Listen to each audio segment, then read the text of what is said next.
اور جب انہوں نے پرندوں کا جائزہ لیا تو کہنے لگے کیا سبب ہے مجھے ہدہد نظر نہیں آتا؟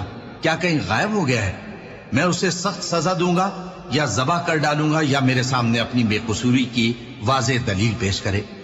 ابھی تھوڑی دیر ہوئی تھی کہ ہدہد آ موجود ہوا اور کہنے لگا کہ مجھے ایک ایسی چیز معلوم ہوئی ہے جس کی آپ کو خبر نہیں، اور میں آپ کے پاس ملک سبا سے ایک یقینی خبر لے کر آیا ہوں۔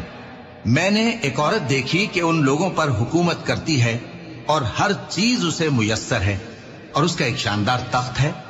میں نے دیکھا کہ وہ اور اس کی قوم اللہ کو چھوڑ کر آفتاب کو سجدہ کرتی ہیں۔ سلیمان نے کہا اچھا، ہم دیکھیں گے تو نے سچ کہا ہے یا تو جھوٹا ہے۔ یہ میرا خط لے جا اور اسے ان کی طرف ڈال دے اور دیکھنا کہ وہ کیا جواب دیتی ہیں۔